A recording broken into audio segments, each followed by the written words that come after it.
எடப்பாடி பழனிசாமி தலைமையிலான அதிமுக ஆட்சி காலத்தில் பெண்கள் மற்றும் குழந்தைகளுக்கு எதிரான குற்றங்கள் தமிழகத்தில் கற்பனை கெட்டாத அளவிற்கு அதிகரித்து வருவது அதிர்ச்சியை ஏற்படுத்தியுள்ளது. தமிழகம் பெண்கள் வாழ தகுதியற்ற நிலமாக மாற்றி வரும் அதிமுகவின் நிர்வாக லட்சணத்தை ஆதாரத்துடன் அம்பலப்படுத்தவே இந்த தொகுப்பு.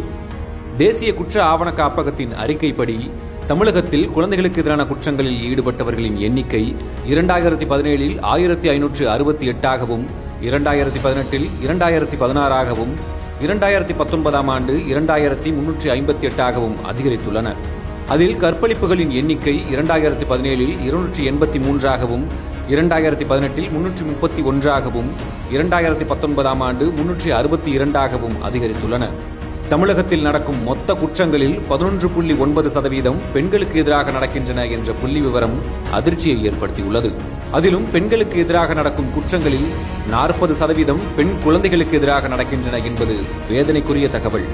பெண்களை கடத்தி கற்பழித்து கொலை செய்வது செய்தித்தாள்களில் வரும் அன்றாட செய்தியாகி போன நிலைக்கு தமிழகத்தை பெண்களுக்கு பாதுகாப்பற்ற மாநிலமாக மாற்றிய அதிமுகவின் ஆட்சியில் பெண் நாடாளுமன்ற உறுப்பினரே பொதுவெளியில் மிரட்டப்படுகிறார். இவ்வளவு ஏன், ஆளும் கட்சி பிரமுகர்களே பெண்கள் குழந்தைகளுக்கு எதிரான குற்றங்களில் ஈடுபடும் சர்வாதிகார ஆட்சிதான் தமிழகத்தில் நடந்து கொண்டிருக்கிறது. போக்சோ சட்டத்தின் கீழ் பதியப்படும் குற்றங்களில் 50 முதல் 65% காவல்துறையால் மூடி மறைக்கப்படுகிறது என்றால் இது ஜெயலலிதாவின் ஆட்சி என்று சொல்லிக்கொள்ள எடப்பாடி பழனிசாமிக்கு எந்த தகுதியும் இல்லை.